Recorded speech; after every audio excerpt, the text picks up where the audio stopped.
ज़रूरी नहीं कि सारे सबक किताबों से ही सीखे जाएं।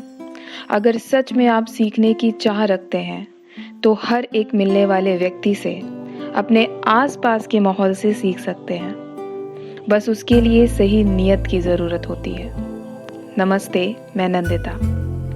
उसे भूमि पुत्र कहें, भगवान कहें या अन्नदाता कहें, शब्द कम ही पड़ जाएंगे। हमारे भारत देश की ज़्यादातर अर्थव्यवस्था उसी पर निर्भर है। आज हम बात करेंगे किसान की। लेकिन जैसे ही इनका नाम आता है, तो हमारे सामने उनकी बुरी दशा और गरीबी का चित्र सामने आ जाता है, जो समाज का कड़वा सत्य भी दिखाती है। पर इन सब के अलावा इनसे बहुत कुछ सीखा भी जा सकता है।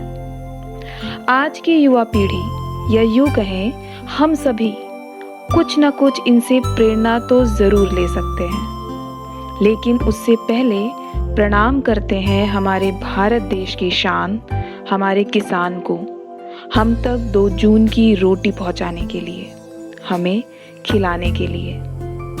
वैसे तो इनके जीवन से अनगिनत तरीकों से सीखा जा सकता है, लेकिन आज हम उन 5 महत्वपूर्ण सीख की बात करेंगे जो हमारे जीवन में बड़े बदलाव का कारण बन सकती है। तो चलिए शुरू करते हैं। तो पहली सीख है धैर्य। आजकल ये शब्द तो कहीं खोता ही जा रहा है। हर चीज इंस्टेंट जो बनने लगी है, बस सब कुछ तुरंत पा लेने की चाह हमें कहीं ठहरने ही नहीं देती है। लेकिन एक कृषक के जीवन में इसका बहुत बड़ा महत्व है।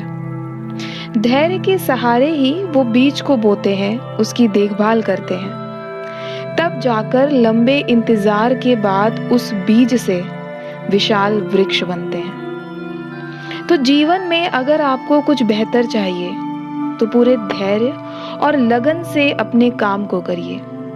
कहाँ गलती हुई उसे देखिए और सुधारिए भी। फिर देखना कैसे ये धैर्य रूपी बीज आपके जीवन में हरियाली लाएगा। और कबीरदास जी ने भी तो कहा है कि धीरे धीरे रे मना, धीरे सब कुछ होए, माली सींचे 100 घड़ा, रित आए फल होए। अपने रिश्ते, पढ़ाई, बिजनेस या किसी भी कार्य में धैर्य बनाए रखिए। दूसरी सीख है परिश्रम। आजकल सभी कहते हैं हार्ड वर्क नहीं, स्मार्ट वर्क करो। लेकिन उस स्मार्ट वर्क को करने के लिए भी हार्ड वर्क तो करना पड़ेगा। हमारा किसान दिन रात तपती धूप में, लथपथ पसीने में, बारिश और ठंड में अपने खेतों में सोना उगाता है।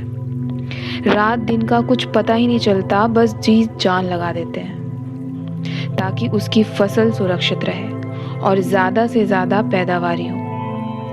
ठीक उसी तरह अगर आपने अपने अंदर इच्छा शक्ति का बीज बो दिया और उस पर पुरुषार्थ का हल चलाया, तो उसका फल पाने से आपको कोई नहीं रोक सकता। जीवन में परिश्रम और संघर्ष पर विश्वास रखिए, क्योंकि इसके बिना कुछ हासिल नहीं होने वाला। मोहम्मद हुसैन आज़ाद ने कहा है, जो चाहोगे मिल जाएगा, मेहनत करो मेहनत करो, जो बैठ जाए हार कर, कह दो उन्हें ललकार कर, हिम्मत का कूड़ा मार कर, मेहनत करो मेहनत करो। तीसरी सीख है काम के प्रति ईमानदारी और निवेश। अरे इतना तो चलता है ना। अगर आप ऐसी मानसिकता रखते हैं, तो आपको सफलता नहीं मिल सकती, क्योंकि ये धीरे धीरे कब आपकी आदत का हिस्सा बन जाएगी आपको भी पता नहीं चलेगा। हमारे किसान ईमानदारी से, बिना आलस के अपने समय, पुरुषार्थ, इन सब का निवेश करते हैं, क्योंकि वो मिट्टी को अपनी माँ मानते हैं और खुद को उनका पुत्र। जैसे आप कितने भी आधुनिक और मॉडर्न क्यों ना हो जाए, किसान के बिना सब व्यर्थ है। मतलब भोजन की कल्पना ही नहीं हो सकती। ठीक उसी तरह जीवन में आप खूब तरक्की क्यों ना कर लें, लेकिन अगर ज़मीनी तौर पर आप अपने रूट से, अपने मूल्यों से नहीं जुड़े हैं, तो आप कभी भी पूरी तरह से सफल नहीं कहे जाएंगे। चौथी सीख है जिम्मेदारी और त्याग। अपनी नींद, सुख, चैन, आराम, इन सब का त्याग करके एक किसान अपनी फसल लहलहाता है और पूरी जिम्मेदारी से अपना कर्तव्य करता है। यहाँ तक कि कभी-कभी वो परिवारजनों की परेशानियों को भी किनारे कर देता है और काम को ज़्यादा महत्व देता है। दोस्तों, ये बात सुनने में शायद उतनी समझ में ना आए, लेकिन करने में बहुत कठिन है।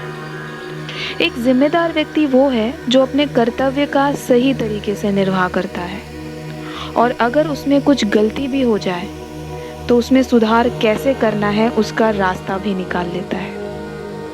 और बलिदान वो सुख है जिसमें आपको शांति मिलती है, और जहाँ शांति होती है वहीं सच्चा सुख होता है। तो अपने जीवन में त्याग की प्रवृत्ति को भी अपना कर देखिए। 5वीं और आखिरी सीख है मानसिक स्थिरता। इतने शिक्षित होने के बाद भी हम छोटी छोटी बातों पर गुस्सा या चिड़चिड़े हो जाते हैं और सारा बैलेंस बिगाड़ देते हैं। हमने अपने माँ बाप से कुछ मांगा और नहीं मिलता है तो न जाने घर सर पर उठा लेते हैं और जिद करते हैं। रिश्तों में कुछ मनमुटाव हुआ तो बात कहाँ से कहाँ तक पहुँच जाती है। तो यहाँ किसान से ये बात सीखने जैसी है कि अगर उसकी जमीन उपजाऊ नहीं है या उसे मीठे फल प्राप्त नहीं हुए तो वो अपनी मानसिक स्थिरता नहीं खोता है, बल्कि निरंतर लग्न और निष्ठा के साथ प्रयास जारी रखता है।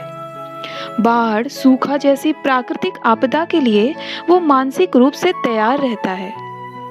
दोस्तों, अगर हमारी मानसिक स्थिति संतुलित नहीं रहेगी तो हम सही निर्णय नहीं ले पाएंगे और अपने लक्ष्य से भी भटक जाएंगे।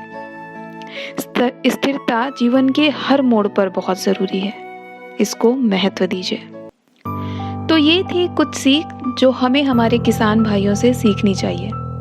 सिर्फ जय जवान जय किसान का नारा नहीं, बल्कि इनको इज्जत देकर इनके प्रति कृतज्ञता व्यक्त करनी चाहिए। तो चलिए हम सब मिलकर प्रण लें कि भारत का एक मुख्य आधार स्तंभ होने के नाते किसान को हमेशा सम्मान की दृष्टि से देखेंगे और थाली में भोजन मिलने पर ईश्वर के साथ साथ उन किसानों का भी शुक्रिया अदा करेंगे। और हाँ, सबसे जरूरी बात, खाने की बर्बादी नहीं करेंगे।